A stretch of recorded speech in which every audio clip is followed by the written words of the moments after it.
জনগণের নতুনই গ্রহণ করছে, পৃথিবীতে আসছে, আমার উপজেলাতে যারা মানে নবজাতক আসছে তাদের নিবন্ধনটা হোক, যারা এই পৃথিবী ছেড়ে চলে যাচ্ছে আমার উপজেলাতে তাদেরও নিবন্ধনটা হোক, যাতে আমাদের এখানে জনসংখ্যার এই মানে বিষয়টা মানে যেটা সেটা আমরা যাতে মানে এক দাগে আমাদের জানে আমাদের জনসংখ্যার যেটা প্যারামিটার বলেন কিংবা পরিসংখ্যান এটা উঠে আসে। তো এক্ষেত্রে বয়সের তারতম্য হয় একটা মেয়ের, বিশেষ করে মেয়েদের ক্ষেত্রে 5-7 বছরের, তখন কিন্তু তার শরীরের সাথে এই যে টিকাগুলো কিন্তু ম্যাচিং হয়, যে কারণে আমাদের এই স্বাস্থ্যগত সমস্যা তৈরি হয়। এই জন্য আমি বলবো যে বিশেষ করে এটা সবাই জানেন, কিন্তু এখানে আর একটু মজবুতির জন্য এই কথাগুলো বললাম, যাতে আমরা বিশেষ করে আমরা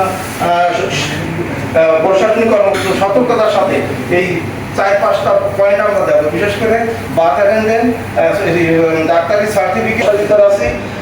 অনেক ক্ষেত্রে কি কিছুদিন আগে আমার নাম মোহাম্মদ আব্দুল গনি গাজী, আমার মেয়ে আছে, মেয়েকে জন্ম নিবন্ধনের নাম্বারটা ওখানে ইনক্লুড করতে হবে, ম্যাপিং করতে হবে। সেক্ষেত্রে দেখা যাচ্ছে আমার মেয়ের সার্টিফিকেট আছে আব্দুল গনি, কোনো মেয়ে মোহাম্মদ আব্দুল গনি গাজী, ম্যাপিং করতে গেলে কিন্তু তার সার্টিফিকেটের সাথে এটা মিল হচ্ছে না। এটা কিন্তু আমাদের এখন দেখা দিচ্ছে এবং আমরা অনেক ক্ষেত্রে এখানে সমস্যার সম্মুখীন হচ্ছি আমার ছেলেমেয়েরা। তা এইটা কি করা যায়, আমি বিশেষ করে আমাদের উপকার পাবেন। তা এগুলো আমি সকলকে ধন্যবাদ জানিয়ে আমার বক্তব্য এখানে এগুলি আমি আমার বিশেষ করলাম।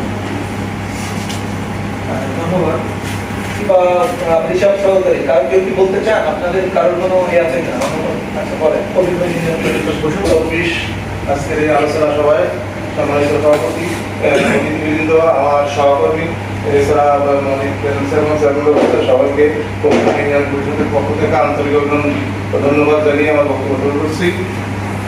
জন্ম নিবন্ধন যে বিষয়টা আমার সহকর্মী মিরাজ বলছেন, তারপরে আমার এই হিসাব সহকারী বলছেন, আসলে মূলত জন্ম তারিখ যে বিষয়